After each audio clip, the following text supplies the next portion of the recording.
When his wife paused and looked at him, John answered, "I understand."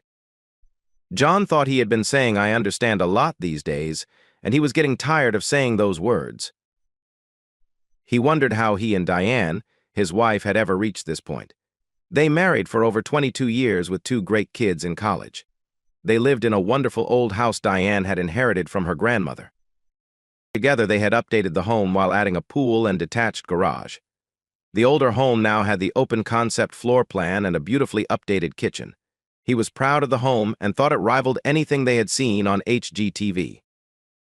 They also had a great beach house in Hatteras, NC. He had resisted making any changes in the traditional beach home he had inherited, preferring to leave it exactly as he remembered it as a child. It had been the site of so many wonderful family memories. John Simon Thomas was now a senior vice president at Central Logistics, and he was enjoying the fruits of years of hard work. Diane Anderson Thomas was also excelling in her career. She was a senior accounts manager for the securities firm of Richards & Son, having worked there for the past 20 years. He thought they had the perfect home, nearly perfect children, wonderful careers, and a happy marriage. He had been saying "I understand" a lot, but he knew that he truly didn't understand what was happening to his life. John realized Diane had stopped talking again and was looking at him. "Do you understand what I am trying to say?" she said. "I understand," he replied. He hoped she didn't see the mark he made on the sheet of paper in front of him. He looked at the paper, 32 marks. He had said "I understand" to his wife 32 times in the past 2 days. It was time to end this debate. "So we finally agree," Diane said.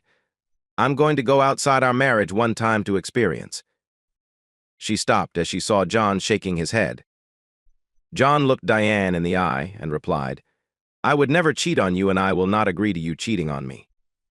"I have never cheated on you," Diane exclaimed. John continued, "I am willing to forgive you for the cheating you have done up to this point. But it stops now." "I have never cheated on you," Diane defiantly answered. "Yes, you have, at least in my mind, and if you're honest in your mind, you have. You have had several lunches alone with him. He has met you several times at your girls' night out and turned those evenings into de facto dates. You have carried on an extensive texting conversation with him, especially on the weekends." John paused and looked deep into her eyes, causing Diane to lower her head. Continuing, John stated, "Now he has a reservation for an upscale room at the Jefferson Hotel and 2 reservations for their Sunday brunch. His intentions are obvious. You have a daring new dress hidden in the back of your closet. A bag from Victoria's Secret filled with new lingerie, I assume for his eyes only, since you have hidden it from me. Your intentions are also obvious." John stopped and waited for a reply that never came. He continued, "I'm going to make this real simple. I'm going to make sure we both understand what is going to happen. I'm giving you 2 options. This Saturday morning I'm going to the beach house. I'll stop at the Virginia Diner for breakfast. Then go to the beach. I would love for you to come with me. We can spend the weekend talking about our issues and seeing if we can rescue our marriage. It would be nice if you returned the lingerie you purchased for him and picked up something for us to have fun with." John paused, trying to gauge Diane's response. Once again, he couldn't read her, something he never had problems with until recently. "Your other option is to go ahead with your plans for Saturday. Go meet David Summers at the Jefferson Hotel, have a nice romantic dinner at the Bookbinder's restaurant, dance at the Tobacco Company Club, and return to the Jefferson to consummate your affair."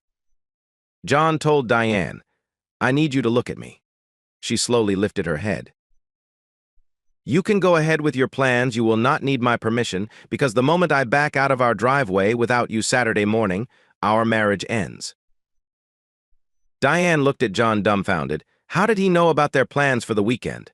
She slowly started to speak. Before she could utter a word, John said, "In case you're wondering, I have friends where you work. You have friends at work who are concerned about you, and lastly, David Summers has no true friends at all." Diane paused as what John had told her sank in. She then attempted to go on the offense. "I have been a faithful wife and partner to you for 22 years. John interrupted her. "No, you were a faithful wife for 21 years and 10 months. You have been cheating on me since your first lunch with David Summers." "I have never cheated on you," Diane pleaded.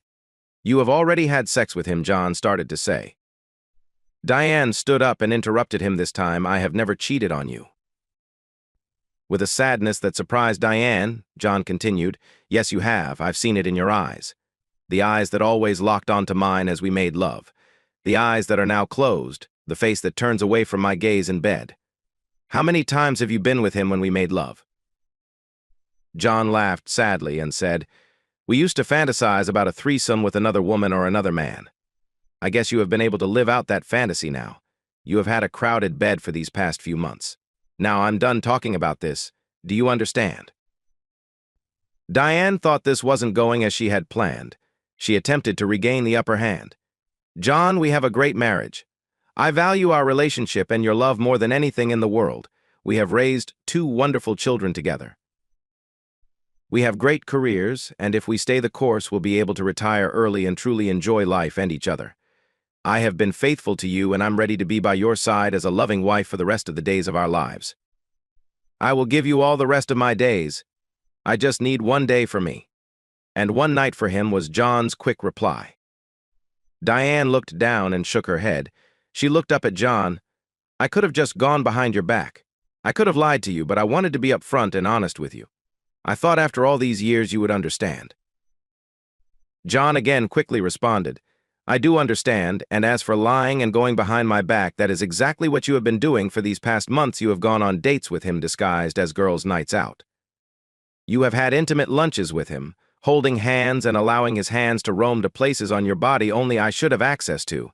And worse of all, you have brought him into our bedroom, replacing me with thoughts of him. You have allowed him to interfere with our time with hundreds of texts, not to mention the sexting. Diane, I know everything, and how I came to know everything isn't important. What is important is that you understand what I'm telling you. Do you understand? Diane just looked at him with eyes that he no longer understood. He sighed quietly, realizing she didn't understand what she was throwing away.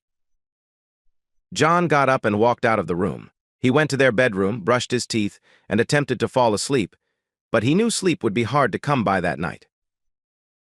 Diane sat motionless for several minutes. Finally, she moved to the couch, picked up her phone, and called her friend Janice. As Janice answered, Diane said, John knows everything. He knows about David and our plans for this weekend. Janice replied, That doesn't sound good. Please tell me you are going to call it off. Diane softly replied, I don't know how I can. I have promised David, and he's spent so much money on this weekend. Janice quickly answered, You made promises to John too. If you don't remember, I do. I was your maid of honor. Summers can cancel everything and it won't cost him a penny. Anyway, that's not a good reason to cheat on John. I'm not cheating on John, Diane repeated once again. Yes, you are, Janice replied. When I told you about what George and I did, I tried to make sure you understood that I would never have done it without his permission. Also, I told you we picked out the man together and we made sure it was someone we would never see again. I told you we did everything right and we still have issues we are trying to work through. You have decided to sleep with a coworker and you're trying to make excuses for it, Janice now pleaded. Please forget this plan, stop seeing David, and get on your knees and apologize to John. Diane softly replied, But I need this. I need to experience another man just one more time in my life. David is a good guy and the women at work say he is good in bed. A good guy wouldn't sleep with a married woman, Janice declared. Think about what you are risking just to become another notch in his bedpost. I won't be another notch in his bedpost. He cares for me, Diane answered. Janice wanted to scream into the phone, Don't you understand that is worse? I've met David at our girls' night out. He's a good-looking man, but he is nowhere near the man John is. You have to understand that, don't you? I understand, Diane whispered. Janice pleaded, Please think long and hard about your decision. It will affect you and the people you love for the rest of your lives. Diane quietly said, I thought you would understand. I thought you, of all people, would understand why I need to do this. Janice attempted to reach her friend one more time, Diane. The problem isn't that I don't understand. The problem isn't that John doesn't understand. The problem isn't that your children, or your parents, or your friends won't understand. The problem is that you don't understand. I'm begging you not to do this. Diane answered with a determined voice, Well, John knows what I have done up to this point, and he hasn't stopped me. He won't like it, but he will let me do this. He will understand how important this is to me. I'm going to let you go. I need to get some sleep." As Janice ended the call, she turned to her husband, George. She didn't understand a word I told her. "I'm so sorry I told her about our experience." George replied, "I thought we agreed to keep it strictly between us." Janice reached out for George. I needed to talk with someone about the problems we were having. I never thought it would give her ideas. George held Janice and said, "I know, and I'm not mad. I have to confess, I talked with John about our issues too." Janice dropped her head in apparent shame. "You told John," I can imagine how he reacted. "Did he suggest kicking me to the curb or branding my forehead with a capital A?" George answered, "You know John better than that. He asked me a series of questions. My answers to those questions made me think about us. After I finished answering his questions, he told me, 'You two went into this together. You made this decision together. It turned out to be a big mistake, but you two made it together, and only you two can fix this mistake as long as we continue to be together. To work on our relationship together, everything will work out.' He made me realize that we were in this together and we were both trying to fix our issues. He might be the reason we are still married." Janice started to cry. She quietly said, "He might be the reason we are still married, and we might be the reason he is divorced."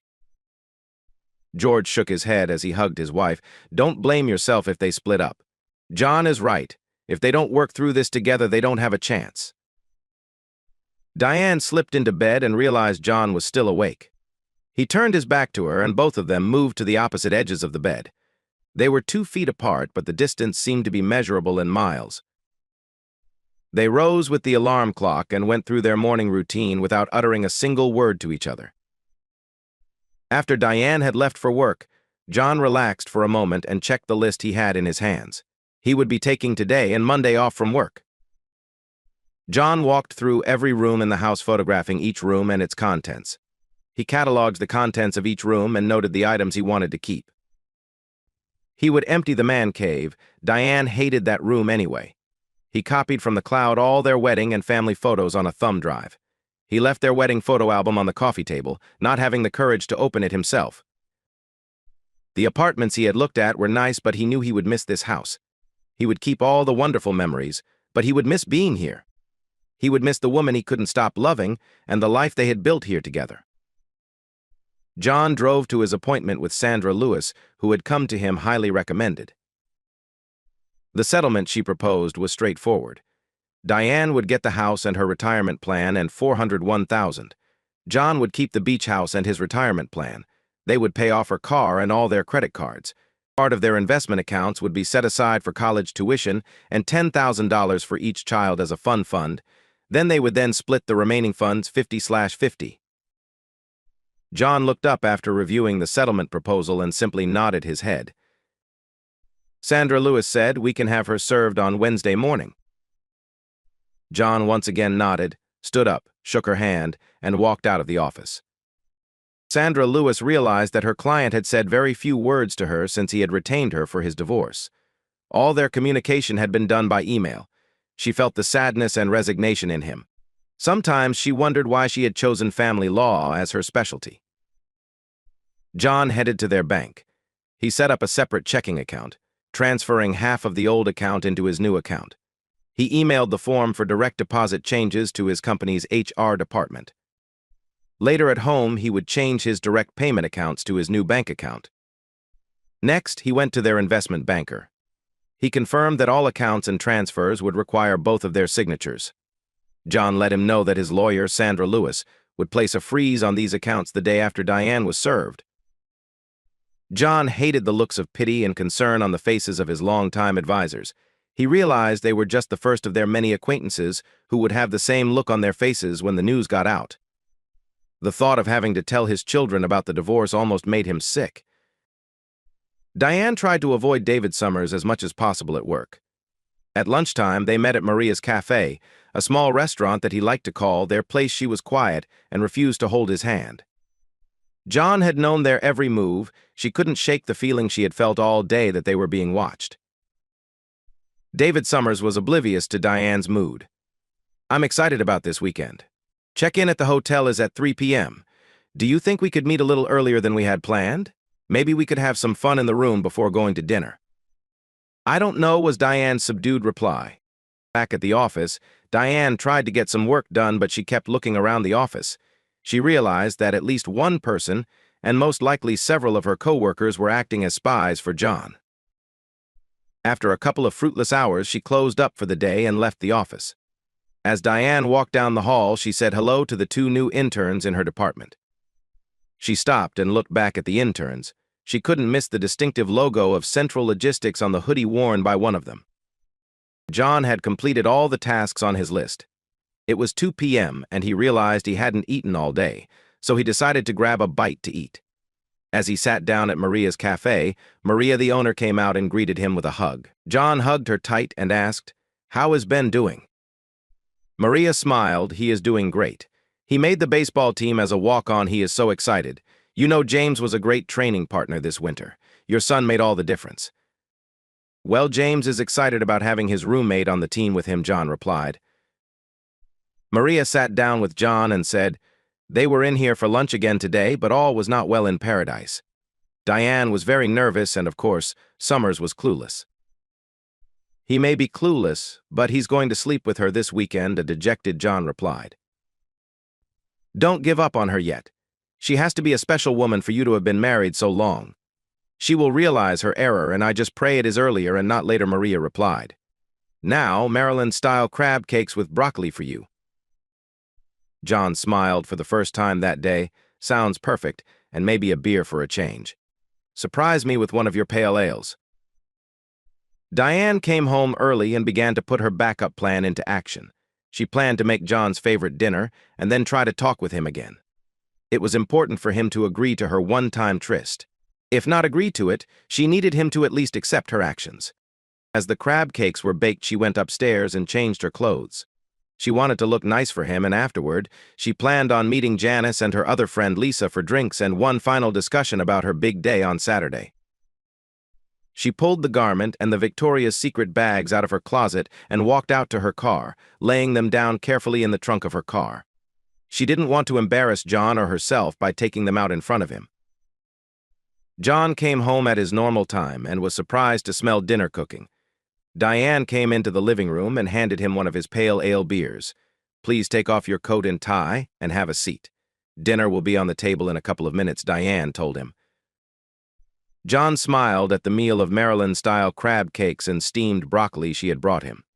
He was glad it was his favorite, but realized for the first time that he would prefer to be eating at Maria's cafe. He would prefer to be anywhere other than in this house at this moment. As they ate dinner in silence, Diane decided to attempt to once again make him understand why she needed to do this. "John, I love you and I pray you understand why." John interrupted her. "I do understand. You look very nice tonight. Are you going out?" Diane answered him. "Yes, I'm going to meet Janice and Lisa for a couple of drinks later tonight. But I was trying to tell you, I love you and I hope you." Yeah, you hope I understand," John coldly spoke. "I do understand." He stopped eating and pushed himself back from the table. As he stood up, he told Diane, "I've lost my appetite."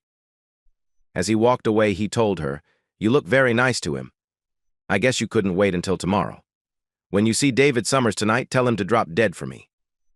John disappeared into the living room, and the sound of the TV filled the dining room. Diane sat quietly at the table with her head in her hands.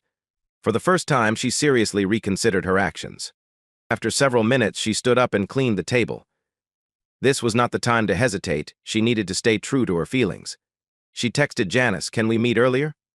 I'm leaving in 5 minutes." John heard the front door open and close.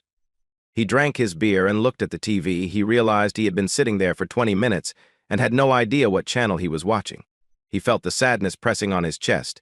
It felt like a great weight, making it almost impossible for him to breathe. John pulled the box out of his coat pocket. He popped 2 of the pills in his mouth and chased them with the last of the beer. For the first time in his life, he took sleeping pills. He knew he would never be able to go to sleep without help. He also knew he would need all his strength for Saturday morning.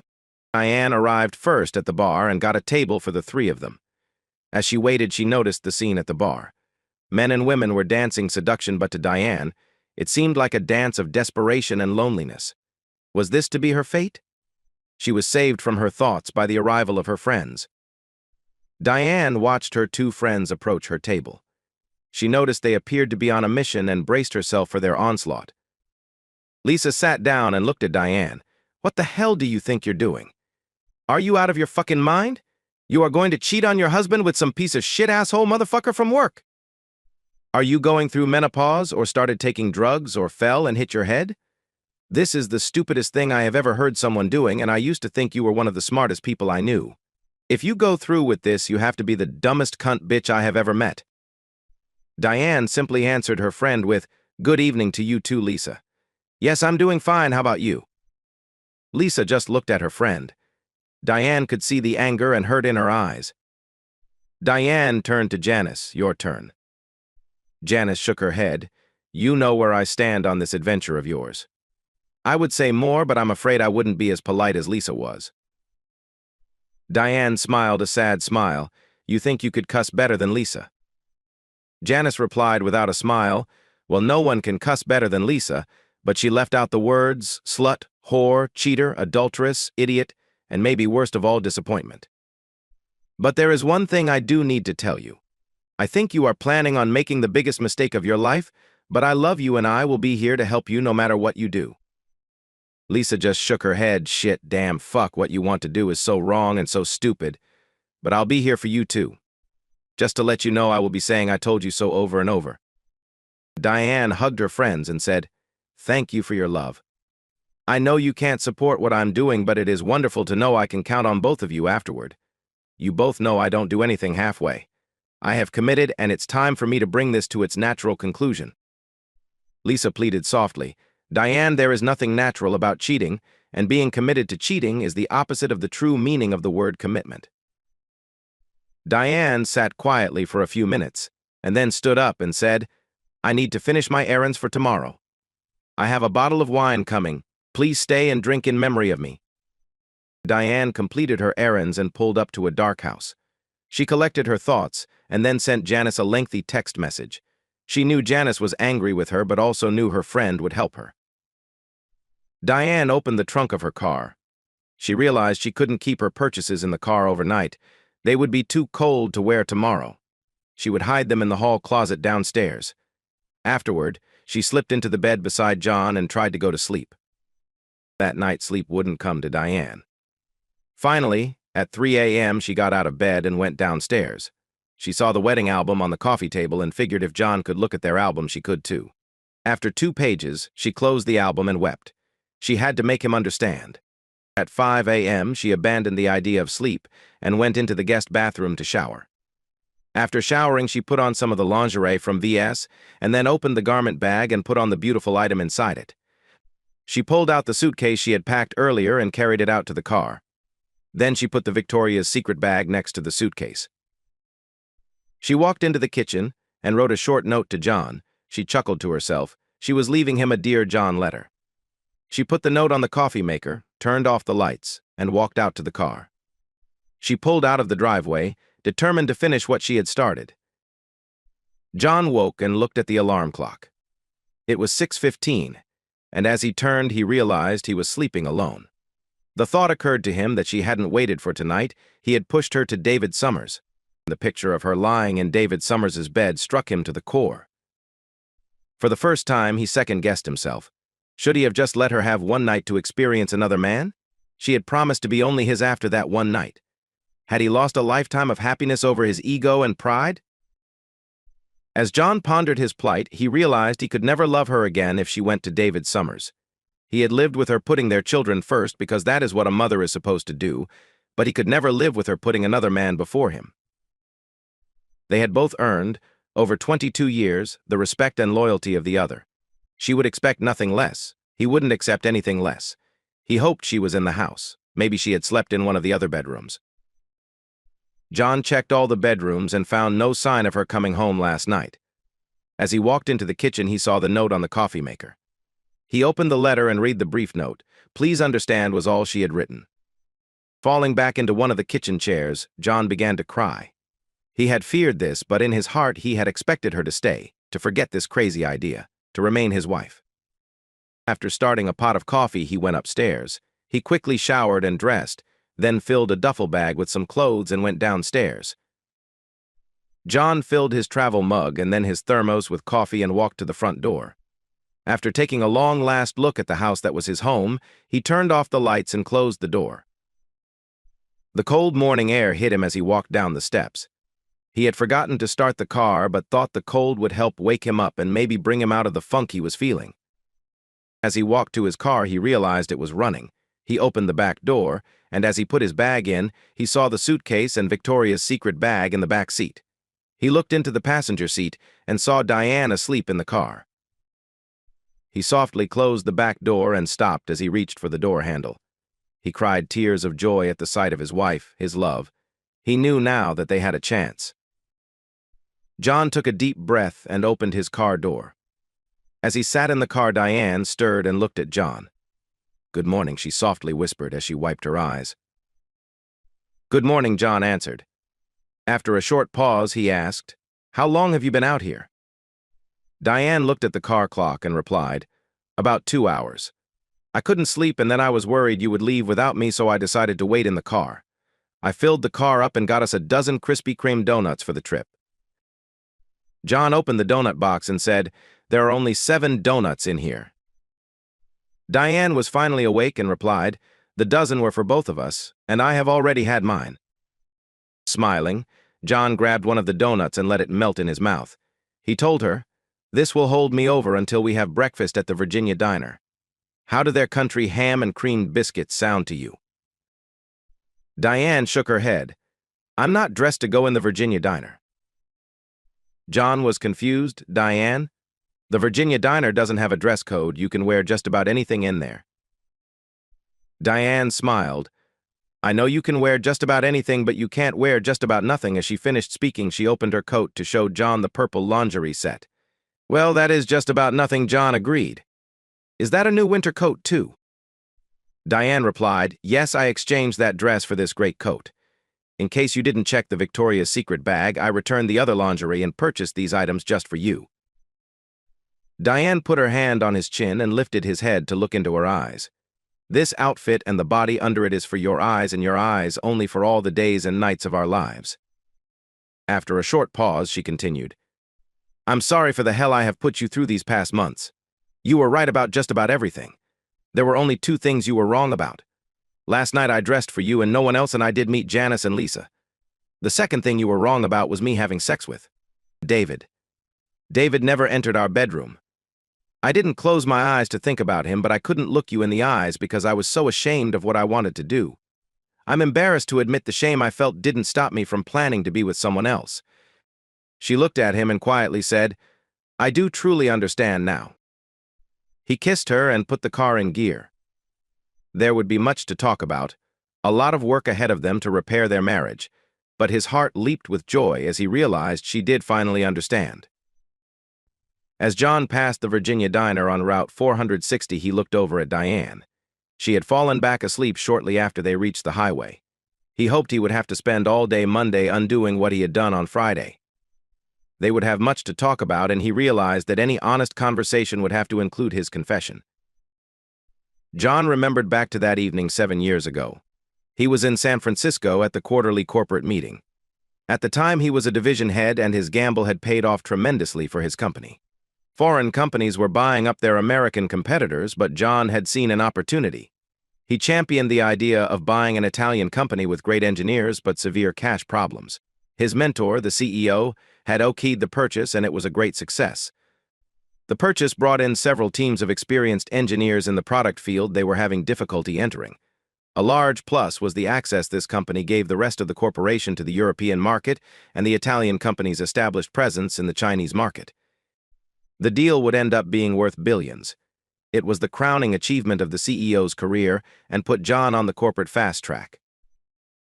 Diane was back home in Virginia with the boys at a school band concert that night, so John was celebrating his success with his coworkers, and especially with Debbie Murris, a beautiful marketing rep from another division.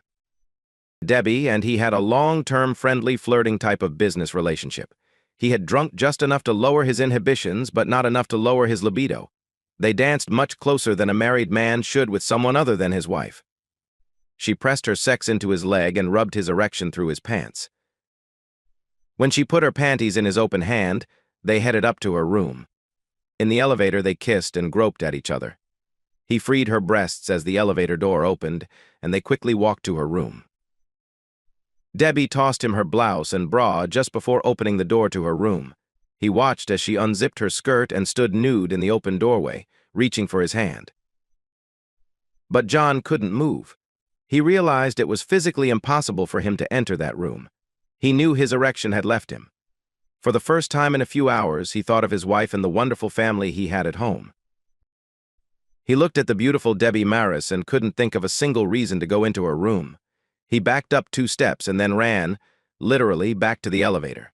He entered his room and showered, wanting to get rid of Debbie's scent. It was 1 a.m. at their home in Richmond, but he called Diane. He needed to hear her voice. After several rings, she sleepily answered the phone. John assured Diane that he was fine and nothing bad had happened. Then he told her the good news. He told her of the success of his gamble and the promotion with a huge raise. He cried as she excitedly told him how proud she was of him and how she knew he would be successful. She told him how much she loved him. He realized through his tears that he had almost shared one of the greatest moments of his life with the wrong woman. Diane's opinion and happiness were all that mattered to him. As John drove to the beach, he knew he had to tell her. He had to make her understand why he truly understood what she had been feeling. He had been in her position, which was why he could listen to her and honestly say, "I understand." Once Diane recommitted to her marriage, David Summers ceased to be of any interest to her, John, or this author. But inquiring minds want to know so. Epilogue. David Summers sat alone in Fred Davis' office at Richards & Sons. Fred was the vice president of HR at Richards, and David had been sent to his office the moment he walked in that Monday morning. He didn't understand why he was here. Okay, he had missed a couple of work deadlines recently in his quest for Diane, but felt he could make up the work quickly. The meeting had messed up his plans for this morning. He needed to talk with Diane about what had happened last weekend. Not only had she stood him up, but she had sent her 2 friends, Janice and Lisa, to tell him. David remembered being afraid of that Lisa woman. His father had spent 25 years in the Navy, but he couldn't hold a candle to the way that woman could cuss. She had embarrassed him right there in the lobby of the Jefferson Hotel. He remembered that even hotel security seemed afraid to intervene. David looked around the room and his eyes focused on a photo hanging on the wall. He stood up and walked to the photo, which showed Fred Davis and another man posing next to a citation-sized tuna. A wave of uneasiness gripped him as he recognized the other man in the photo. He had never met the man but had seen his photo many times on Diane Thomas' desk. The man in the photo was John Thomas. As he turned to go back to his seat, he froze as he saw the picture on Fred Davis' desk. It was a family portrait of Fred, his 3 boys, and his smiling wife. He now knew the last name of the woman who had cussed him so thoroughly, Lisa Davis. He now understood why he was here.